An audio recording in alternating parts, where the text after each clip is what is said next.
in their phones and other locations. Yeah, let the record reflect that Dave McNinch is the last one to a seat. We had some good basketball. Sorry, had to do it. I'm sure it's better than what we said, right? Yeah, real cool. All right, we'll go ahead and reconvene the Nevada Board of Wildlife Commissioners meeting Wednesday, April 15th. We're on agenda item number 4, 2015 legislative session update and commission bill positions. We are on page 7 of our packet. The next bill we had before us was SB 417, which was a provision to protect caller and survey data.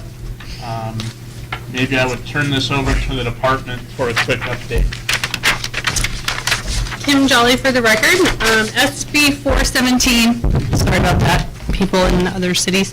Kim Jolly for the record. SB 417 was amended and due passed out of Senate Natural Resources, and the department in collaboration with the Nevada Conservation Land, I think the coalition presented an amendment to the bill, which was sent to you in your support material. And basically what the amendment does, I noted in our NDOW legislative update, it provides a cooling off period of 1 year from the date of collection of wildlife data, and it makes it unlawful to use wildlife location data to detect or harass wildlife. And the amendment also includes a definition of aircraft and harass. There was no opposition testimony or neutral testimony, and so during the hearing, the committee voted it out. So if you have any questions, let me know. Okay. The one other thing I would mention is that the committee platform on this, and again, we didn't have an amendment before us, but the department was able to articulate what the intent of 417 originally was and what the proposed amendment was going to be. And so the platform from the committee was to support the concept of prohibiting access to or public information requests for caller data and wildlife survey data for a time specified by the department. I think at this point I'm a lot more comfortable with the proposed amendment that was included in the packet, and so I'm comfortable supporting that as we have some specifics before us now. But that's my 2 cents. Any other commission comment before we go out to public comment? Seeing none in Reno, Elko? No, nothing in Elko. Las Vegas? I have none. Okay. Public comment on SB 417 in Reno? Bob, come on up. For the record, Bob Renner, just wanted to say Coalition for Nevada Wildlife supports this. Additional public comment in Reno? Any public comment in Elko? No. Las Vegas? Yes. Mike Reese for the record. I just have a question. Has there been a lot of inquiries into the data that now is obtaining from private individuals? Okay, Mike, before I answer that, are you finished, and is there any other public comment? I finished, yes. Okay. Any other public comment in Las Vegas? Strong findings for the record, and I would be in support of the bill. Okay. Anyone else? All right. Department, the question was posed if there had been requests for data that would be covered under 417. If there has been requests in the past? Right. Yes, there has been requests in the past. And we've noted other places where our data and our telemetry data has been compromised, or private individuals have got our frequency and gone out and seen some of our sensitive species when we really don't want those sensitive species being manipulated in any way with human activity. It ranges in multiple species, from Gila monsters to mule deer to anything else in between. Okay. All right. So I'll bring it back to the commission. Is there any further discussion? If not, I would entertain a motion on SB 417. Mr. Chairman, I'd move that we adopt the committee's position with respect to SB 417 and support it. Because I don't think we actually have the bill yet. We just have some thoughts on what it's going to look like. Okay. So I will second for purposes of discussion. So the motion is to adopt the platform by the committee and the concept of the amendment as well. I had it just here. There it is. You just, Oh. yeah. Okay, I'll withdraw my motion because now I see that it is the proposed amendment to SB 417. I thought it was just a summary. Sorry. I'll withdraw my second. So I guess my motion would be that we support SB 417 with the proposed amendments. Second. So it's been moved and seconded to support SB 417 with the amendments supported or proposed, and adopted out of committee. Okay, discussion on the motion or questions on the motion? All right, hearing none, all those in favor, please signify by saying aye. Aye. Aye. Okay, motion passes unanimously. Commissioner Bliss, is Commissioner Morai back with you in Elko? Yeah, yeah. So 8-0. All right, with that, I will move to the next bill on page number 7, and that is SJR 11, the constitutional amendment to hunt, fish, and trap. We do have proposed amendment language before us that was not available when we met as a committee, so there was no recommendation out of the committee other than to have this body review it when all of the amendments were before us. My understanding is that there were 2 amendments. One at the top says amendment by Kyle Davis and has blue and green text. 1 strikeout.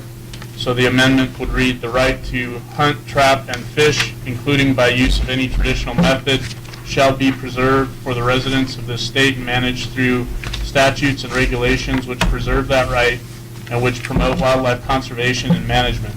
Hunting, trapping, and fishing of wildlife by members of the public is an important part of our state heritage and shall remain an integral component of wildlife management in this state." The second amendment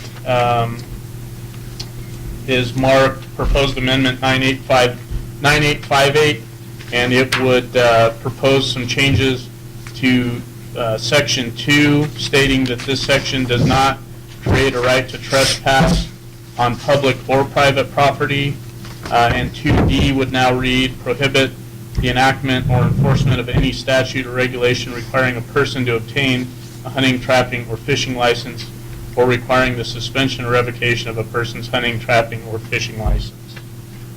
So with that, any discussion or comments by the commission in Reno? Comments or questions in Elko? Las Vegas? Commissioner Lane, Mr. Chairman, I'm not willing to support this.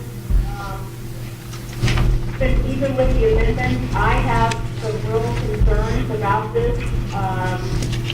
I don't want the commission to be digging a hole for itself if something happens in the future, say as a continued drought, and this is used to limit our ability to do anything. I also have concerns about the trapping portion of this. As you know, that wasn't included with something similar was passed in Colorado, but Colorado didn't have trapping at the time. And given all the issues we've had that this commission has dealt with on trapping, last couple of years, I'm just simply not willing to support that. Okay. Other commission comments in Las Vegas? I have none. All right.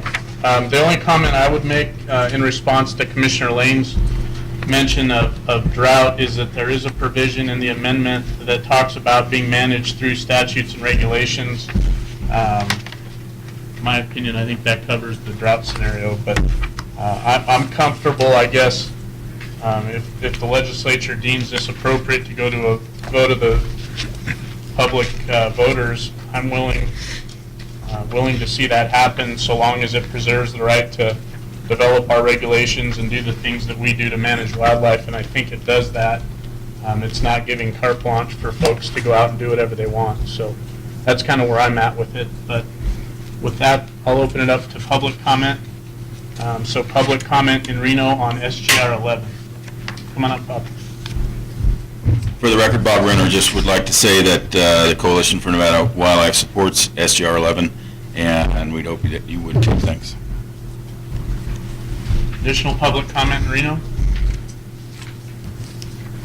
Joe Blexley, for the record, I absolutely would like to have you support this. Additional public comment in Reno? Mr. Martin, come on up. Mr. Chairman, Doug Martin, Carson Cab, for the record. Our cab did act on this, and we do support this constitutional amendment. Thank you.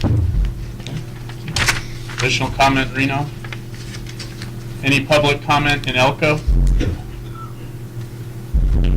you, Mr. Chairman. Mr. Pizzetti. I do support this. I hope the commission will support this.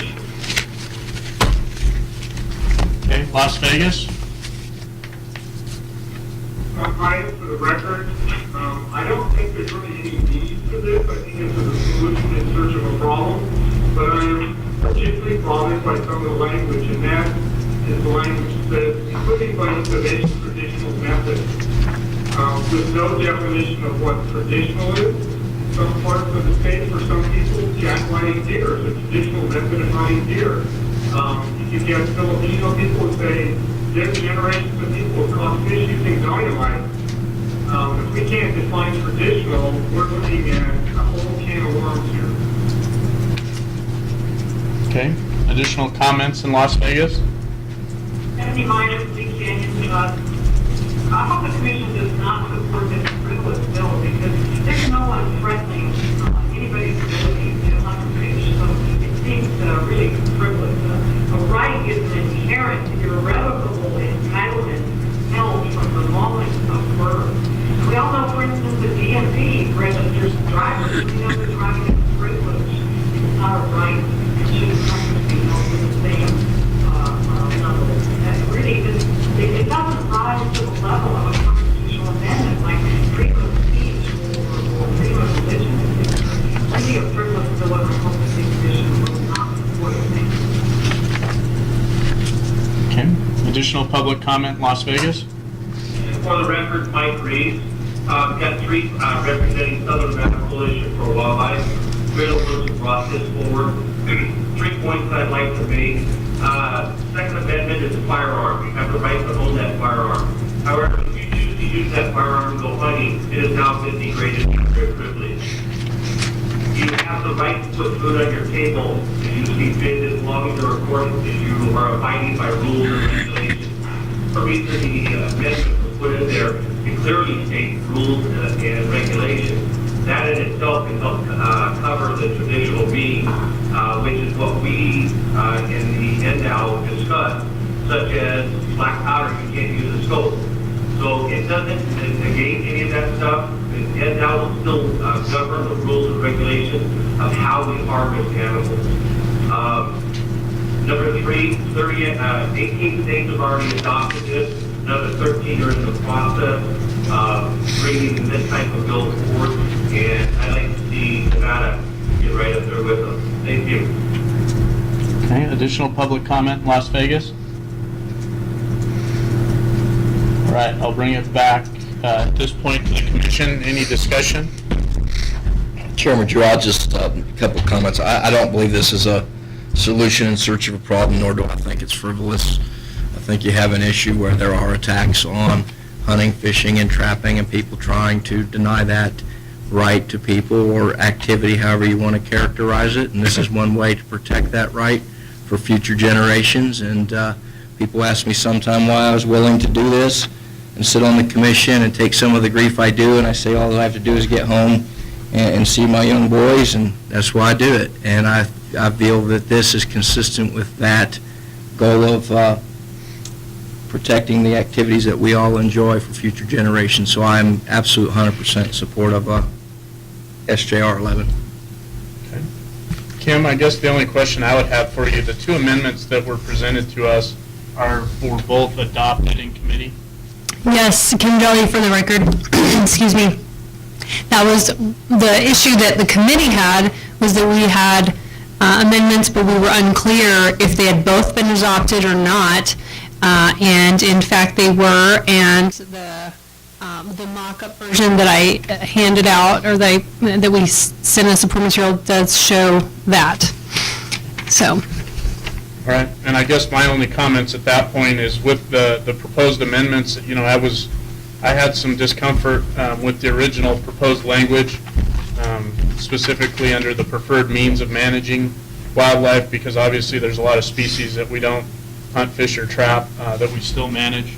But I think with the cleanup, I have no problem, and again, I should clarify that this would have to be passed this legislative session, next legislative session, and then passed by a vote of the public, and I have no problem forwarding this or advancing this concept forward and letting more folks than just this body determine whether or not this raises to the level of a constitutional issue. So that's kind of where I'm at. Other comment? Dave? Yeah, and so I share some of the thoughts that Chairman Drew does. I'm not, it goes way beyond the hunting, fishing, trapping, and wildlife viewing. I guess if this was more specific to wildlife in general, I guess I'd have a little different view of it. I've been on the fence from the standpoint of is this something that should belong as part of the Constitution? And I guess I struggle with it. Maybe I didn't consider myself a real political thinker that way, but I'm not sure if this is something that belongs in there for me. And so I have to debate. I guess I'm willing for me to. I don't see where there's anything to be gained by saying no at this point in time. But taking it out and seeing what the public thinks and moving it to another legislative session. It's early in the process, so from that standpoint, I guess I would support it. But from a personal belief standpoint, I'm not sure that I believe that something like this belongs in the Constitution. I'm not. That's just maybe how I'm made up a little bit. So. Additional commission comment, Nelco or Las Vegas? I guess my only comment was that I kind of echo what Commissioner Johnston had said. I like the fact that by passing this will somehow secure the fact that my grandchildren, your grandchildren will continue to do the things that I grew up with. If there's not additional commission comment, I guess I'm looking for a motion.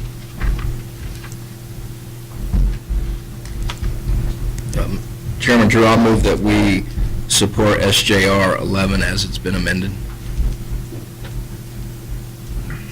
Second. Commissioner Wallace, was that you that seconded? That was Commissioner Wallace. Okay. So I've got a motion by Commissioner Johnston, a second by Commissioner Wallace to support SJR 11 as amended with the amendments that have been presented to us today. Any discussion or question on that motion? All those in favor, please signify by saying aye. Aye. Aye. Aye. Any opposed? Nay. Okay. Commissioner Lane. So it sounds like motion carries 7-1 with Lane, the dissenting vote. Okay, with that, we'll move to the next bill, which is AB 35, which has already been signed by the governor. So we can skip over that. Our position is still firmly in place there. AB 78 was originally a bill to allow the commission the authority to up the elk application fee from $5 to $10. There have been substantial amendments to AB 78 in regards to county advisory board and public input. essentially in all aspects of what we do, which is essentially what we do already. There is a provision in here that would mandate that the commission provide a written explanation to county advisory boards if we reject a season, quota, or bag recommendation. And then page 9 and 10 is specific to the $3 fee language, and there's substantial changes in terms of how we go about developing those programs, biggest of which is that we would now have to consider the recommendations of the State Predatory Animal Rodent Committee, which is created in statute under the Department of Agriculture, as well as the CABs and other publics. We now are mandated by this language to expend no less than 80% of the amount of money collected to subsection 1 in the immediate preceding fiscal year. So I'll put some sidebars on that. And then it also talks about the makeup of the Predatory Animal Rodent Committee, which in my opinion is somewhat out of our purview. So a lot of this came out of a work group that was held by Senator Goycochea several weeks ago. There were a lot of discussions, obviously, in relation to county advisory boards and concerns raised about the $3 fee. I was very supportive of the committee that we have in place that's been dealing with these issues, and yet there were some changes that were desired, and those changes are essentially what you see before you in the amendment on AB 78. With that, I'll open it up to any questions or comments by the commission. Mr. Chairman, this is Commissioner Lane. So you're basically saying that AB 78 has been hijacked to deal with the predator fee of $3 and to now require that 80% of the, and I'm just trying to go through this really quickly, that 80% of the money be for predator legal management. I think this is really important, legal management and control of predatory wildlife. So, and they also have to consider the recommendations of the state, which the State Predatory Animal and Rodent Committee, which is a agricultural, Department of Agriculture committee. So on the basis of that, I would not be supporting the changes to this, the amendment to this particular piece of legislation. Okay. Additional commission comments? If I may, Chairman Drew, this Commissioner Johnson, for the record, I just wanted to elaborate on some of the amendments that you see in the bill when there was concerns about the commission listening to the CABs, and we actually dug into the Nevada revised statutes. It really only, even when the CABs were going to meet and the input provided to the commission statutorily was much more limited, I think, than anyone really thought. That's why we're going to codify that the CABs meet prior to all commission meetings, provide input on all matters, in addition to the public and the department. And I think that's a good fix. I think it's the practice that's been done, but I support that. I was at the workshop with the discussion on the predator management fee, and I think there was a lot of discussion. I think there was at times proposals to take some of the money from the department and give it to the Department of Agriculture. Overall, I think this is it's a fair compromise that addresses a lot of the concerns that this commission had previously, and given what we've done with respect to trying to put a target on the amount of money to lethal predator control, the concerns that sportsmen have raised about how their money is spent, this may not be the cleanest of bills, and it may be hard to work through if this passes, but it's something I can live with and support. Right. And I guess my comments would be, obviously, I think there's three unique components of the bill. I think the intent in the work group was to look at a possible amendment to SB 130.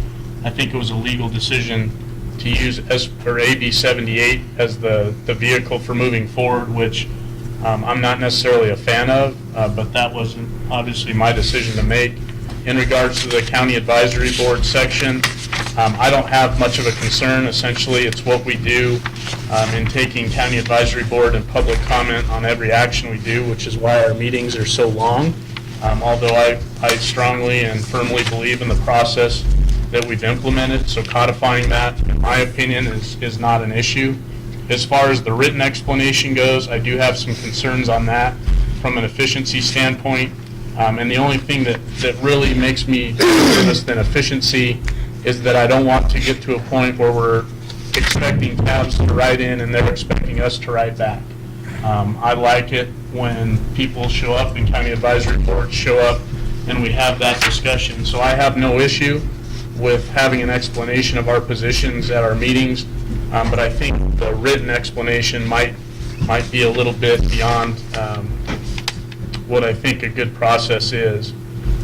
In regards to the fee, the original AB 78, I'm still in firm support of that. I think it gives us the latitude for what we need to do. And so I think what we'll do is break up our motions on this bill on those three components.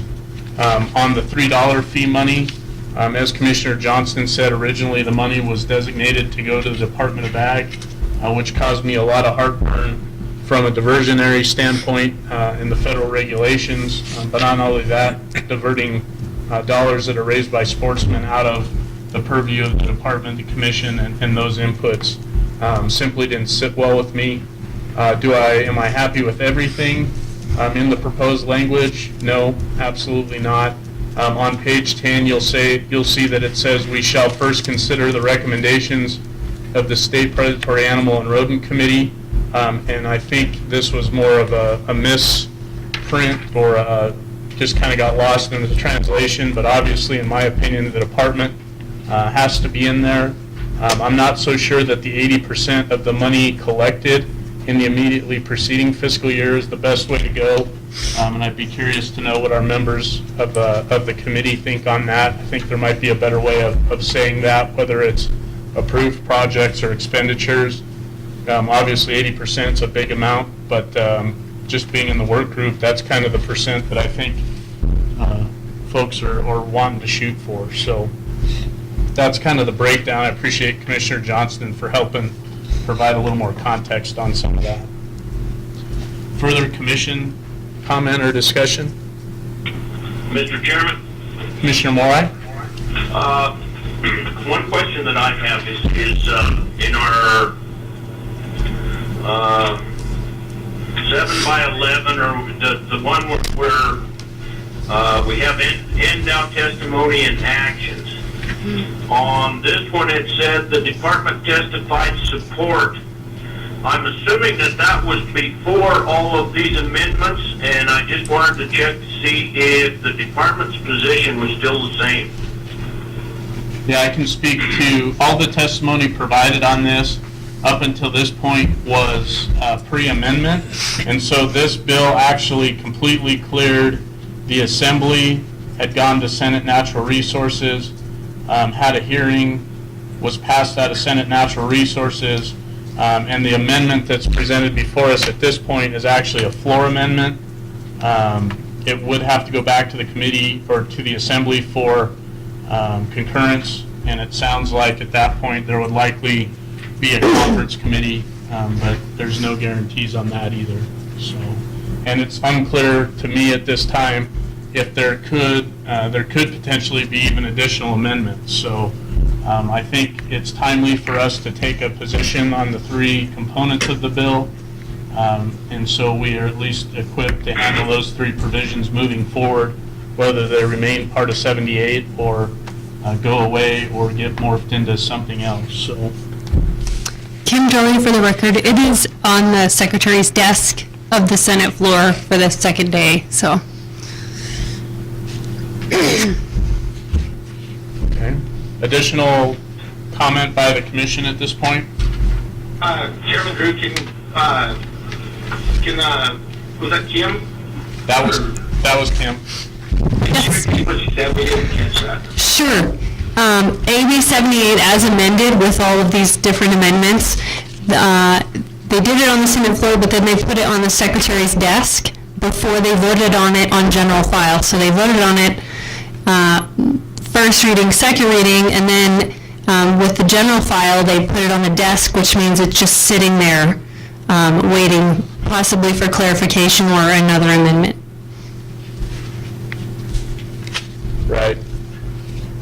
And also, I'd like to speak on the 80% of the money spent on legal projects, how it's presented in the bill. When we go through and adopt the projects and then all the funding that's allocated out of that account each year, part of the funding is there's some wages in there, odds and ends type things that also come out of that account. If 80% is for the lethal projects, and we're dealing with, we got 20% remaining money, how much flexibility does that give the department for as far as the wages and the other expenditures that normally come out of that account each year?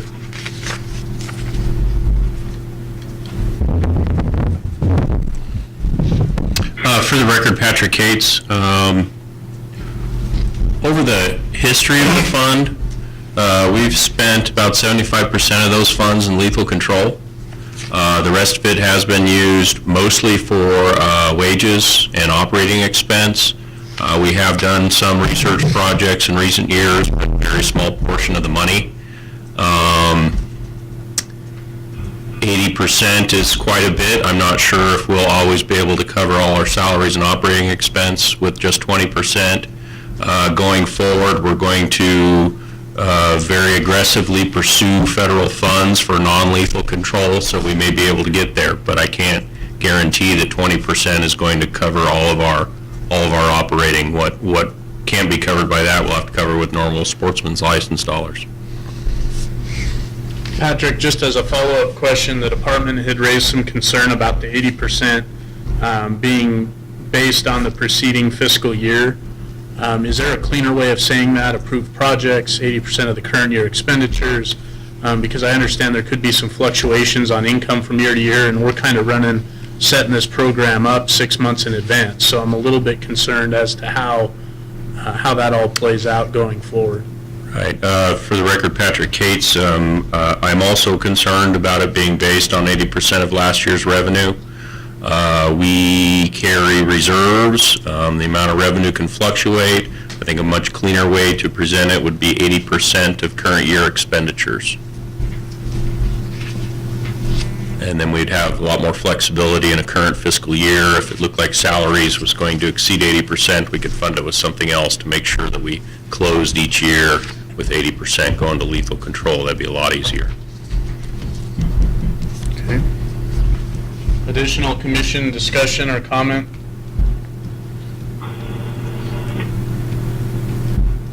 Okay. Hearing none, what I'll do is I'll open it up to public comment on AB 78 in Reno. Come on up, Tina.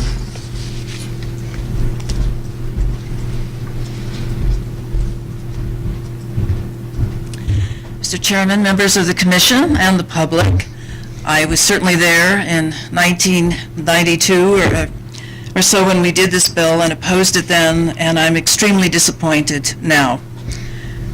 There's been a lot of talk about the North American model and science-based work.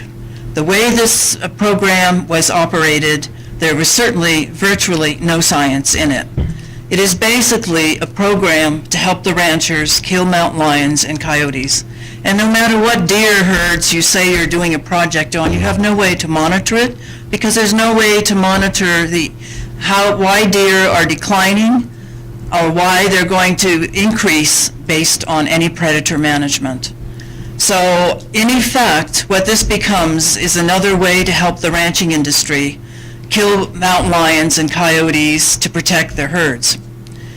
Now, we have defined or expanded the definition of nuisance predators over the years. In 1993, we didn't have bears at Lake Tahoe. We didn't have coyotes going into Las Vegas.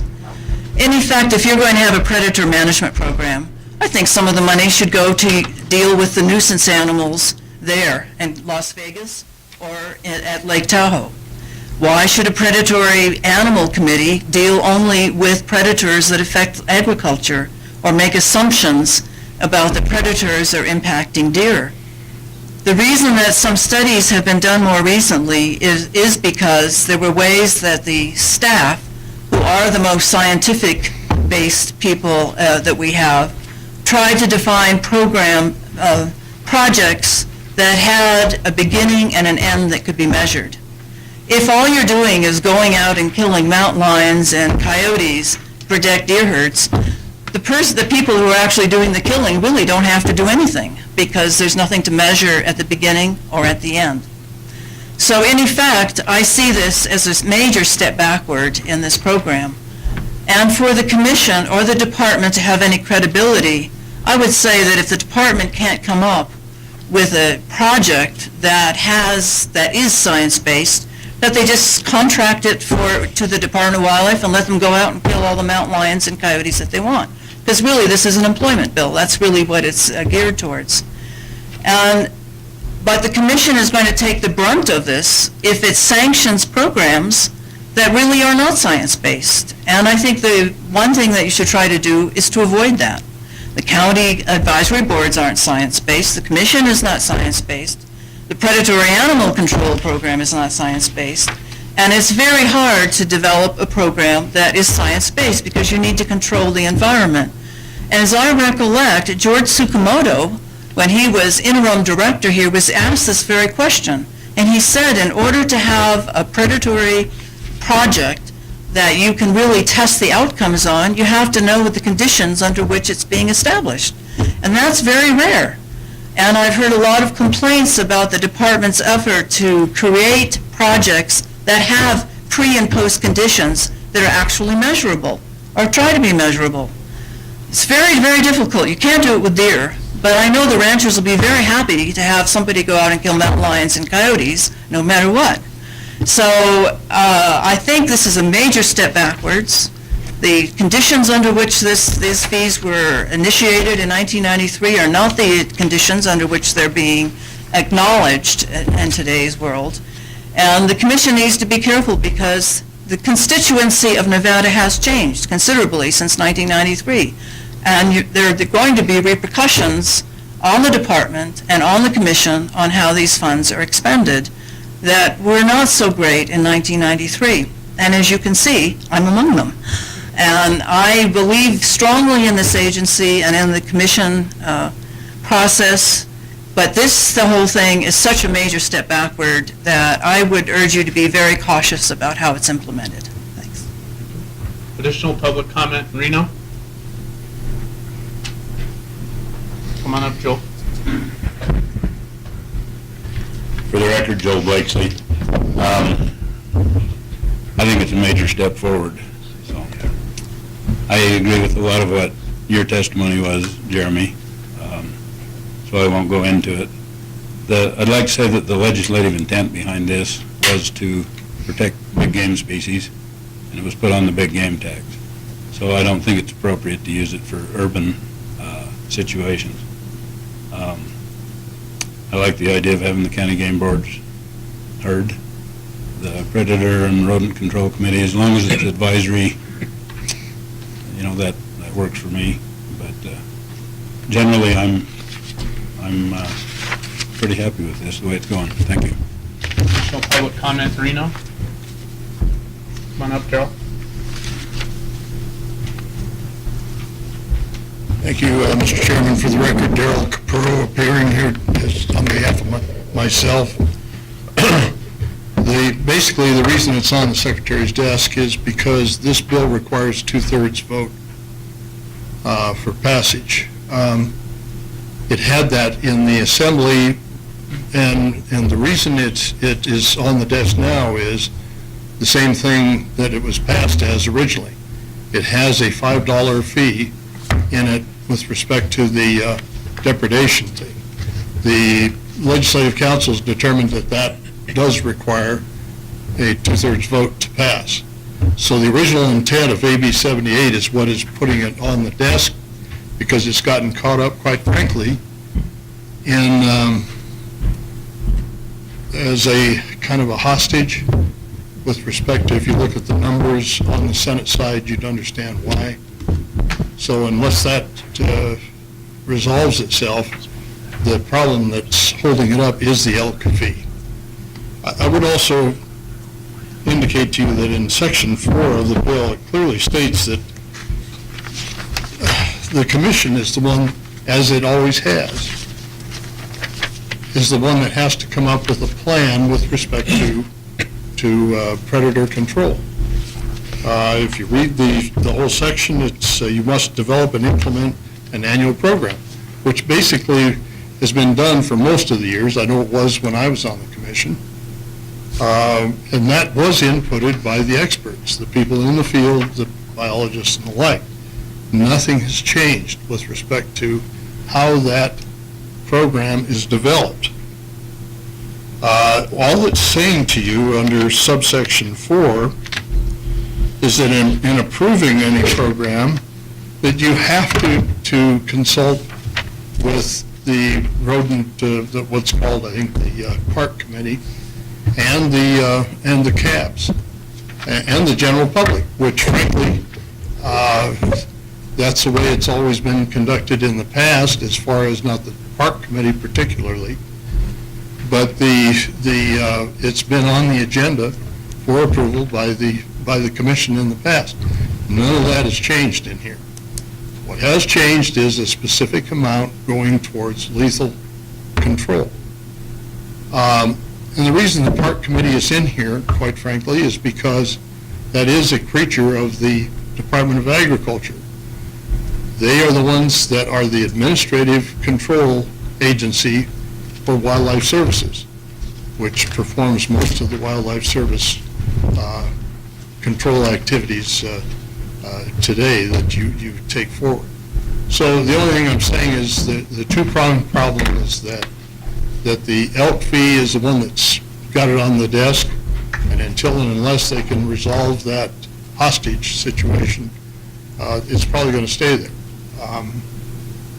And that the rest of it is basically as it is in law today. Additional public comment, Reno? Mr. Chairman, Oh, go ahead. if I could just add a public comment on behalf of the department, Patrick Case for the record. One of the issues that we have with this bill, the way it currently reads, is in development of the plan itself. The old language talked about the department being authorized to expend monies and that will develop a program under the guidance of the commission. That language has been struck, and it seems to imply that it's the commission who's developing the program, and there's not even any reference to even consulting with the department. We think that's problematic. I would even still have some lingering concerns about diversion of funds if the department isn't an active participant in proposing plans that the commission reviews and guides us on, rather than kind of the way this is worded. It sounds like we're excluded from that process. Understood. Additional public comment in Reno? Public comment in Elko? Yes, thank you, Mr. Chairman. Mitch Mazzetti. Let's get a kind of discuss maybe on the portion of the county cabs receiving a letter from the department explaining kind of their decisions. It came up in the committee meeting there over the phone that we were all on that, a lot of times maybe the cabs don't always get listened to, and I don't think that my intention was to.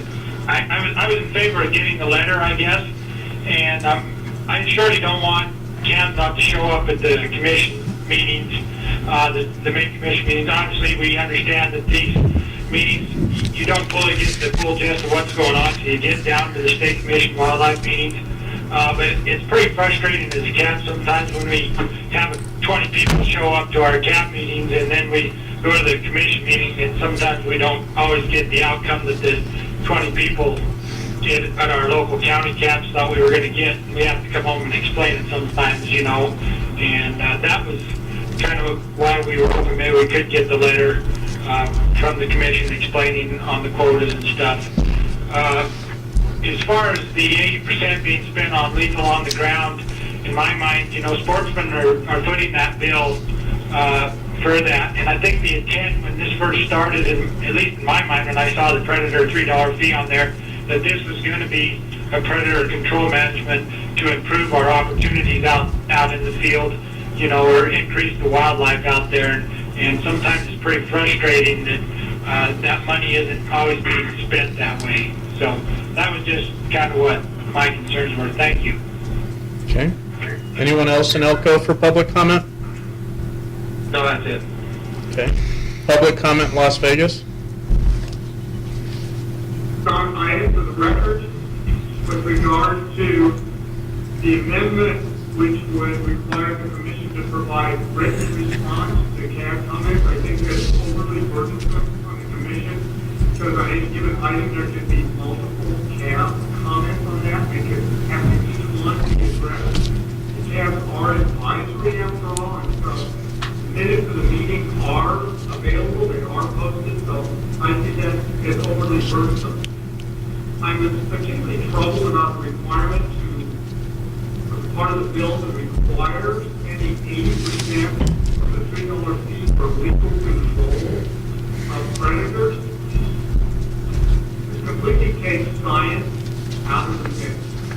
If anything that we've learned in the last 100 years is that science can be very helpful in terms of understanding predator relationships, how ecosystems work, and just the willy-nilly requirement to spend 80% of a certain pot of money on killing predators doesn't make any sense, and it's completely contrary to scientific game management.